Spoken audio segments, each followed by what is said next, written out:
హైదరాబాద్ లో ఇన్వెస్ట్ చేద్దామంటే residential rental కేమో స్కోప్ లేదు, కమర్షియల్ ఏమో మన వల్ల కాదు. సో ఇప్పుడు కొన్ని డౌన్ పేమెంట్ పెట్టి నెల నెల నా జేబులకించే పైసలు కట్టాలనా? అసలు ఇక వేరే ఆప్షనే లేదా? ఎందుకు లేవక కరెక్ట్ స్ట్రాటజిక్ గా ప్లాన్ చేస్తే బొచ్చడు ఆప్షన్లు ఉంటాయి. ఇప్పుడు మా దగ్గర ఒక ప్రాజెక్ట్ ఉంది. Basic layout starting 1.2 CR cost ఉన్నది. 450 స్క్వేర్ యార్డ్ ఆఫ్ ల్యాండ్ వస్తుంది. అందులో బాలీ స్టైల్ ఒక విల్లా వస్తుంది with all the furniture and everything included. ఇప్పుడు దీంట్లో 20% డౌన్ పేమెంట్ అంటే 25 lakhs నువ్వు కడతావు, 95 lakhs లోన్ కి వెళ్తావు. 95 lakhs లోన్ కి EMI 75,000 నుంచి 80,000 వరకు వస్తుంది కదా. ఇప్పుడు దీన్ని బిల్డర్ మనకు 5 years ఆఫ్ కాంట్రాక్ట్ సైన్ చేస్తున్నాడు. ఏమని? Airbnb తనే మెయింటైన్ చేసి all the booking, all the maintenance మొత్తం ఆయననే మెయింటైన్ చేసి రెవెన్యూ మనకు జనరేట్ చేపిస్తాడని 5 years కాంట్రాక్ట్ చేస్తున్నాడు. అందులో నుంచి వచ్చే ఇన్కమ్ ఈ EMI కి సెటిల్ అయిపోతుంది. ఇప్పుడు ఇక్కడ అది ఒక్కటే బెనిఫిట్ కాదక్క, నీ క్యాపిటల్ గ్రోత్ కి చాలా ఎక్కువ స్కోప్ ఉంటుంది. ఎందుకంటే 450 స్క్వేర్ యార్డ్ ఆఫ్ ల్యాండ్ ఉంటుంది కాబట్టి మన దగ్గర ఇప్పుడే అక్కడ 18,000 and 20,000 స్క్వేర్ యార్డ్ నడుస్తుంది. అప్కమింగ్ 5 years లో 40-50,000 వెళ్తుంది.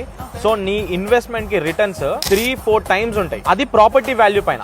నువ్వు పెట్టేది 20 లక్షలే కానీ నీకు వచ్చే రిటర్న్స్ మాత్రం కోట్లలో ఉంటుంది. ఓకే, సో ఇట్లా ప్లాన్ చేసుకోవాలి ఇన్వెస్ట్మెంట్. మీకు తెలుసు హైదరాబాద్ లో రెసిడెన్షియల్ మార్కెట్ కి రెంటల్ స్కోప్ ఎంత ఉందో, అండ్ కమర్షియల్ లో మనం ఇన్వాల్వ్ కాలేము. ఒక ప్యాసివ్ ఇన్కమ్ క్రియేట్ చేసి మీ EMI కట్టుకునే ఆప్షన్ కూడా ఉంటాయి ఇన్వెస్ట్మెంట్ లో. మీకు ఇంట్రెస్టెడ్ ఉంటే DM ఫార్మ్ హౌస్.